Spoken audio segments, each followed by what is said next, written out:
My son-in-law clinked his champagne flute against the crystal chandelier light, surrounded by Toronto's finest real estate developers, and announced that his father-in-law was nothing but a simple carpenter who still smelled of sawdust. The room erupted in polite, condescending laughter. They didn't realize they were laughing at the man who owned the very land their billion-dollar waterfront project depended on. My quiet response didn't just silence the room. It buried his entire career 6 feet under. Before I tell you how a single sentence destroyed a man who thought he was untouchable, please let me know where you're watching from in the comments below. And if you believe that true power comes from the hands that build, not the mouths that boast, please like and subscribe. The venue was called the Lakeshore Grand, one of those glass and steel monstrosities that had sprouted along Toronto's waterfront like weeds in a forgotten garden. Everything inside screamed money. The floors were Italian marble. The chairs were probably designed by someone whose name I couldn't pronounce. The air itself seemed expensive, filtered, and temperature-controlled to a precise degree of artificial comfort. I sat at the corner of the long mahogany table, feeling like a splinter in a world of polished surfaces. My hands, calloused from 50 years of honest work, rested on the white linen tablecloth. These were hands that had built houses, barns, churches, hands that had held my dying wife's fingers until the very end. Hands that my son-in-law, Derek, found embarrassing. Derek Whitmore stood at the head of the table, his tailored Italian suit catching the light like armor. He was 42, handsome in that slick, manufactured way that made me think of used car salesmen and politicians. His teeth were too white, his smile was too wide. Everything about him was too much, and none of it was real. I wore my old gray suit, the one Margaret had picked out for me 30 years ago. She always said it brought out my eyes. I'd worn it to her funeral 4 years ago, and I'd worn it to every important occasion since. It wasn't fancy, but it was honest.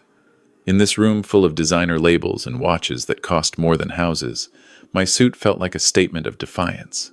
A waiter placed a plate in front of me.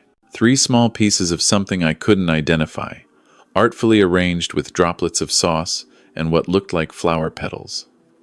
I stared at it and thought of Margaret. She would have laughed. "Arthur," she would have whispered, her eyes twinkling. "For this price, we could have fed the whole church basement." Margaret was the one with the vision. When we were young and broke, living in a 1-bedroom apartment in Hamilton, she saw potential where I only saw obstacles. She encouraged me to start my own carpentry business.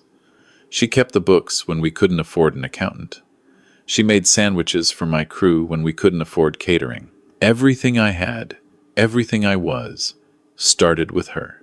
After she passed, the world lost its color. I sold most of the business, kept only the land, the assets that meant something. I retreated to our old farmhouse in Caledon, just north of Toronto. I grew tomatoes in her garden. I built birdhouses in my workshop. I became, as Derek so often reminded everyone, just a retired carpenter with dirt under his fingernails. But Derek didn't know about the land.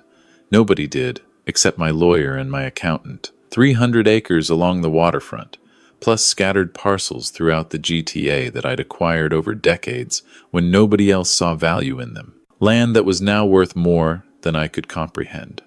Land that sat in a trust Margaret and I had created together, protected and patient, waiting. Derek tapped his knife against his glass, and the sharp sound cut through my memories like a blade. Every eye in the room turned to him. He beamed, the conqueror surveying his subjects. "Ladies and gentlemen," he began, his voice smooth as butter on a hot pan. "Thank you for joining us tonight to celebrate the future of Whitmore Developments and our partnership with Chen Capital." He gestured to a distinguished-looking man across the table. "Mr. Raymond Chen, one of Vancouver's biggest real estate investors."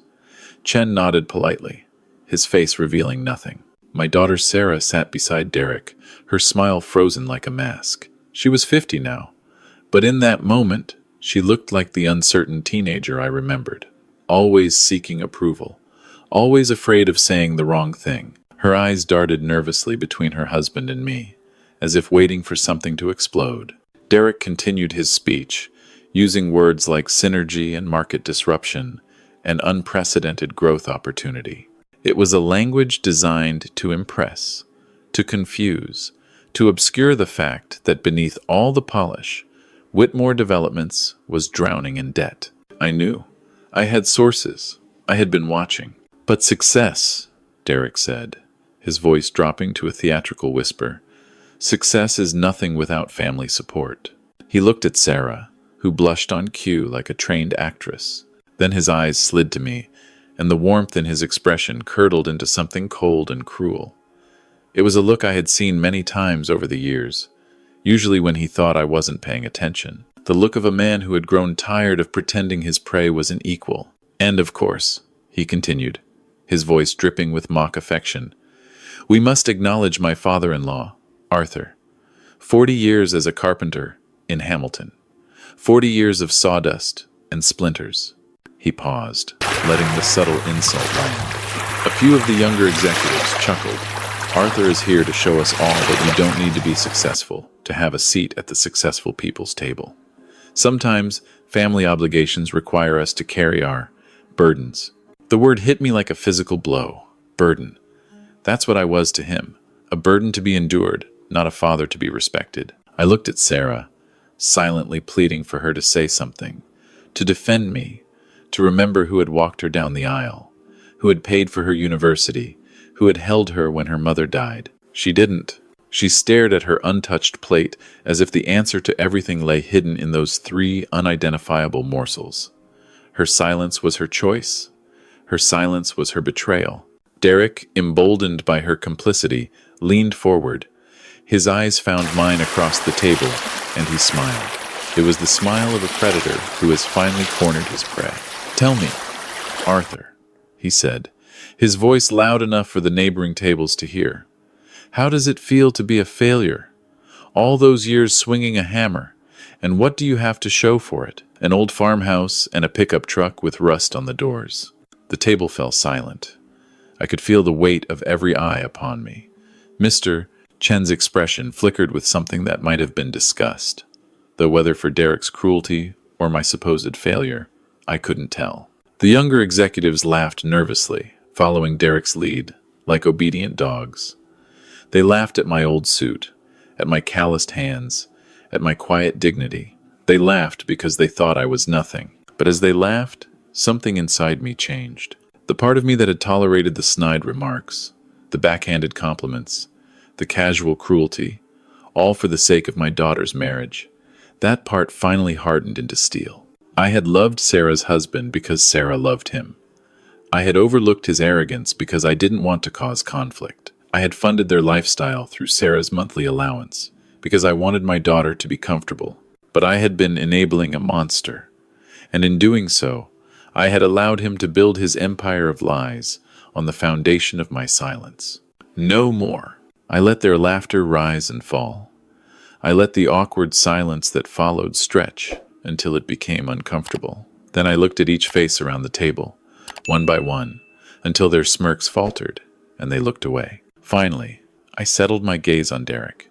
He was still smiling, but there was a flicker of uncertainty in his eyes. He had expected me to shrink, to mumble an apology, to prove his point about my insignificance. He didn't expect me to look back without flinching. I gave him a small, patient smile. Margaret would have recognized it. It was the smile I wore right before I made a decision that could never be undone. Derek, I said, my voice perfectly calm, perfectly level, perfectly clear. How does it feel to know that this failure owns every piece of land your waterfront project needs? The effect was immediate. It was as if someone had sucked all the air out of the room. Derek's smug smile didn't just disappear. It collapsed like a building with a faulty foundation. The color drained from his face, leaving behind a sickly gray. Mr. Chen's eyebrows rose. The executives froze. Someone dropped a fork. And Sarah. My daughter's head snapped up, her eyes wide with a terror so pure it took my breath away. The polished mask she wore cracked, revealing the frightened girl underneath. The silence that followed was louder than any laughter. It was the sound of a man's world ending, his world. And in that silence, I felt something I hadn't felt in 4 years. Peace. I stood up slowly, placed my napkin on the table, and walked out of the Lakeshore Grand without looking back. Behind me, I could hear Derek's stammering attempts to recover, to explain, to dismiss what I'd said as the ramblings of a senile old man. But the damage was done. The seed of truth had been planted, and it would grow, whether he liked it or not. The night air hit my face like a blessing. I stood on the sidewalk, Lake Ontario stretching out before me, its dark waters reflecting the city lights. Margaret and I used to walk along this waterfront when we were young, dreaming about the future. Now that future had arrived, and I finally understood what she had always known. True strength isn't loud. It doesn't need to prove itself. It simply exists, quiet and patient, until the moment it's needed. My phone buzzed in my pocket. Sarah's name glowed on the screen. I answered. "Dad." Her voice was shrill, panicked. "What did you do? What do you mean you own the land? That's impossible. You're just a carpenter. You don't have that kind of money. You're ruining everything." I listened to her ragged breathing, the fear and anger tangled together. "Do you have any idea what you've done?" she continued. "Mr. Chen was about to sign a $50 million investment deal. Derek has been working on this for 2 years. 2 years.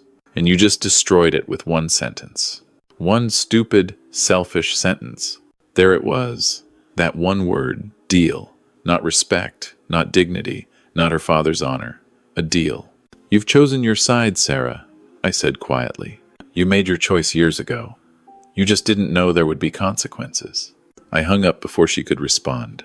The taxi ride back to Caledon took nearly 2 hours. The city lights faded behind me, replaced by the quiet darkness of the countryside. I watched the familiar landmarks pass. The old church where Margaret and I were married, the Tim Hortons where we'd stop for coffee on our Sunday drives, the entrance to our little farm. The house was dark when I arrived. I didn't turn on the lights. I just sat in Margaret's rocking chair by the window, looking out at the garden she'd loved so much. And I waited for the dawn. I didn't sleep that night. Instead, I spent the hours in a strange state of clarity, memories washing over me like waves against a shore. I remembered the day I proposed to Margaret, kneeling in the sawdust of my father's workshop. I remembered the day Sarah was born, how small she was in my arms, how fierce my love felt. I remembered building our first house together, Margaret handing me nails while Sarah played in a cardboard box. Where had that girl gone? When had she become the woman who chose luxury over loyalty, appearance over truth? When the sun finally rose, I made myself a pot of coffee, strong and black the way Margaret liked it. Then I called Grace Okonkwo. Grace had been my lawyer for 25 years.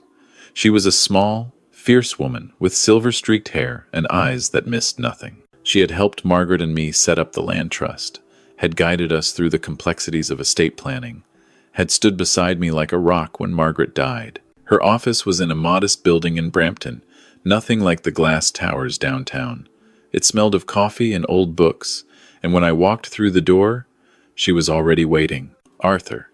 She rose from her desk and embraced me.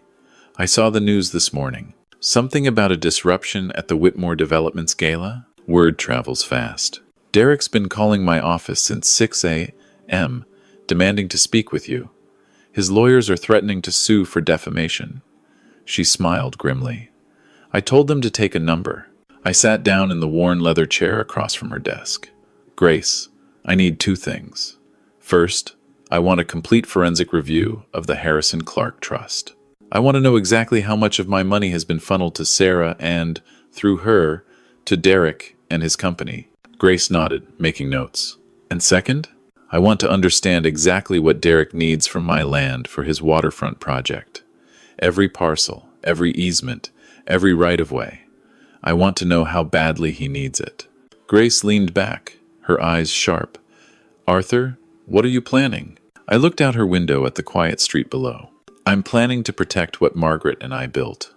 I should have done it years ago." She studied me for a long moment, then nodded. "I'll have preliminary reports by this afternoon. But Arthur, this could get ugly. Derek has powerful friends. He won't go quietly. Neither will I." The report arrived at 4 o'clock. Grace delivered it personally, her expression grave. "It's worse than I thought," she said, spreading documents across my kitchen table.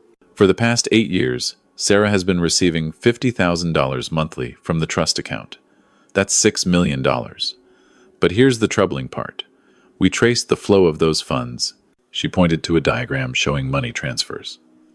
Approximately 70% of what Sarah received was immediately transferred to accounts controlled by Whitmore Developments.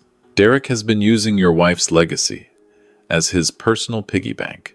I felt the anger rise, hot and sharp, but I pushed it down. Anger was useless now. Only action mattered. There's more, Grace continued. Derek has been using the existence of the Harrison Clark Trust as leverage with his investors. He's been implying, without stating directly, that he has access to your assets, that your wealth backs his ventures. Can we prove it? My investigator found presentation slides from 3 separate investor meetings. Your trust is mentioned explicitly as family financial support. It's misleading at best, fraudulent at worst. I sat back, the weight of it all settling on my shoulders. And the land? Grace pulled out a map of the Toronto waterfront. This is where it gets interesting. Derek's Harbor Point development requires access to 3 specific parcels. Without them, the entire project is worthless. The city won't grant permits without proof of clear title or right-of-way. She pointed to 3 highlighted areas. These parcels. You own all 3, Arthur. You've owned them since 1987. I remembered buying that land. It was nothing then, abandoned industrial lots that nobody wanted. Margaret had thought I was crazy, but she trusted me. It'll be worth something someday, I'd told her. Someday had finally arrived. Derek knows this now, I said. What's his next move? Grace's expression hardened. His lawyers have already contacted me. They're proposing a family resolution meeting. They want to negotiate. No. The word came out flat and final. No meetings, no negotiations, not until he understands what he's dealing with. I stood up and walked to the window. Margaret's garden stretched out before me, the tomato plants heavy with fruit she would never taste. Grace, I want you to do something for me. I want you to send a formal letter to every one of Derek's investors.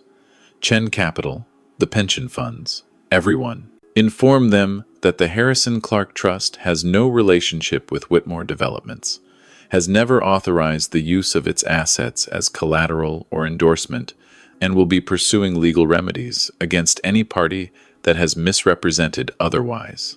Grace smiled, a cold, professional smile. That will destroy his investor confidence. Yes, it will. Arthur, this could bankrupt him. I turned to face her. He called me a failure, Grace. He called me a burden. In front of my daughter, in front of strangers, he made me feel like nothing. And Sarah sat there and let him. My voice cracked slightly, but I steadied it. Margaret and I built something real, something honest. And I will not let that man use her memory to fund his lies. The next 2 weeks were a storm. Derek's lawyers sent cease and desist letters that Grace shredded with polite efficiency. Sarah called 17 times. I didn't answer. The news picked up the story, initially as financial gossip, then as something more serious when the SEC equivalent in Ontario started asking questions. Derek's investors began pulling out. First one, then another. Chen Capital formally withdrew their $50 million commitment, citing concerns about financial representations. 2 pension funds followed. A prominent developer who had been planning to partner with Derek quietly backed away. I followed it all from my farmhouse in Caledon, reading the news on my tablet while drinking coffee in Margaret's garden. I felt no triumph, no satisfaction, just a grim determination to see it through. Then came the meeting I had been waiting for. It was a Thursday morning when Derek's Mercedes pulled into my driveway. I watched from the window as he got out, his face haggard, his expensive suit rumpled. Gone was the confident predator from the Gala. In his place was a desperate man. Sarah was with him. She looked like she had aged 10 years in 2 weeks.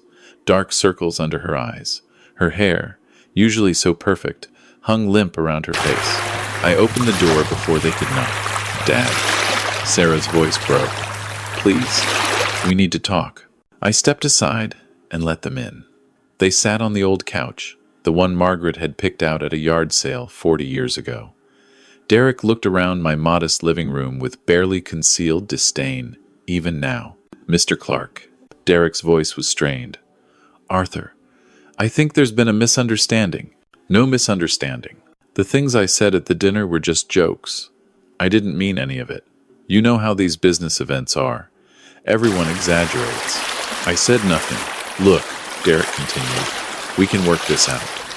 Families should stick together, right? I'm willing to apologize. Publicly, if you want. And in return, you can tell your lawyer to stop these attacks on my company." "Attacks?" "The letters to the investors. The investigations. You're destroying everything I've built." "No, Derek, you destroyed it yourself. You built your company on lies and borrowed credibility. I simply told the truth." His face reddened. "This is about that stupid dinner, isn't it? Your fragile ego couldn't handle a little teasing, so you decided to ruin me?" "It's not about the dinner." I leaned forward. "It's about my daughter. It's about watching her become someone I don't recognize. It's about watching you use her, manipulate her, turn her against her own family. It's about my wife's legacy being used to fund your arrogance." Sarah flinched. Derek stood up abruptly. "This is ridiculous. I don't have to listen to this. Sarah, let's go. Your father is clearly senile." But Sarah didn't move. She sat on the old couch, tears streaming down her face, staring at a photograph on the wall. It was a picture of her as a little girl, sitting on my shoulders, both of us laughing. "I remember that day," she whispered. "Mom took that picture. We were at the CNE. You bought me cotton candy and let me stay up past my bedtime." "Sarah." Derek's voice was sharp. "We're leaving." "No." The word was quiet but firm. "No, Derek. I'm not leaving." She looked up at me, her eyes red and swollen. "Dad, I'm sorry. I'm so sorry. I let him say those things. I let him use you. I let him make me forget who I was, who we were." "Sarah!" Derek's face was purple with rage. "Don't be stupid. Your father is bluffing. He's just a carpenter. He doesn't have the power to hurt us." Sarah turned to look at her husband, and something in her expression changed. The frightened girl disappeared, replaced by something harder, something that reminded me of Margaret. "He's not bluffing, Derek. And he's not just a carpenter. He built this province one house at a time. He employed hundreds of people. He gave families homes. What did you ever build? Paper towers full of lies." Derek stared at her, speechless. "Get out," Sarah said quietly. "Get out of my father's house." For a moment, I thought Derek might argue, but something in Sarah's eyes stopped him. He looked at me, at his wife, at the modest room full of honest memories, and he saw that he had lost. He turned and walked out, the screen door slamming behind him. The Mercedes roared to life and disappeared down the gravel driveway, leaving a cloud of dust in its wake. Sarah and I sat in silence for a long time. The only sound was the ticking of the old grandfather clock that had belonged to Margaret's father. "I was so lost, Dad," she finally said. "I wanted so badly to be someone, to be important. Derek made me feel like I was special. And somewhere along the way, I forgot that I already was special. I was your daughter. I was Mom's daughter. That should have been enough." I reached over and took her hand. Her fingers were soft, nothing like my calloused palms, but they held mine with a fierce strength. "It's not too late," I said. "It's never too late to come home." She broke down then, sobbing against my shoulder like she used to when she was a child who'd had a nightmare. I held her and let her cry, and I felt something inside me begin to heal. The weeks that followed were difficult but necessary. Derek filed for divorce, hoping to claim half of Sarah's trust inheritance. Grace Okonkwo shut that down with surgical precision, pointing out that the trust was structured specifically to protect against such claims. Sarah hadn't inherited anything yet. I was still very much alive, and I had full discretionary control. Derek's company collapsed completely. The investigations revealed even more fraud than we had initially discovered. Forged documents, fake projections, misrepresented assets. The Ontario Securities Commission launched a formal case. Last I heard, he was facing potential criminal charges. Sarah moved back to Caledon, into the old guest room that had once been hers. She helped me in the garden, her soft hands learning to work the earth. She was awkward at first, unsure, but she kept at it. Day by day, I watched her rediscover herself. 6 months later, I stood on the stage of Sheridan College in Oakville, looking out at a gymnasium full of eager faces. These were students from the Skilled Trades program, young people learning to build things with their hands, just as I had done 50 years ago. My wife, Margaret, had a dream, I began. It didn't start with a business plan or a bank loan. It started with a belief that honest work has value, that building something real with your hands is noble, that the people who construct our world deserve respect. I looked at Sarah, who sat in the front row, smiling through her tears. Today, in her memory, the Harrison Clark Foundation is establishing the Margaret Clark Scholarship. It's a full-ride grant for any student in this program who has a dream of building something real. The applause was deafening, but I barely heard it. I was looking at my daughter, and I saw something I hadn't seen in years. Pride. Not the false pride of designer labels and expensive restaurants, but the real pride that comes from knowing who you are and where you came from. After the ceremony, Sarah found me in the hallway. "Mom would have loved this," she said. "She would have. Dad, I know I can't undo what happened. I can't take back those years of silence. But I want you to know, I'm going to spend the rest of my life being the daughter you and Mom raised. Not the woman Derek wanted me to be." I pulled her into a hug, and for a moment, she was 5 years old again, safe in her father's arms. "That's all I ever wanted," I whispered. "That's all any parent ever wants." This story teaches us that true worth isn't measured by the labels we wear or the money we flaunt. It's measured by the lives we build, the values we uphold, and the love we give. When someone tries to diminish you, remember that the quietest strength is often the most powerful. You don't need to shout to be heard.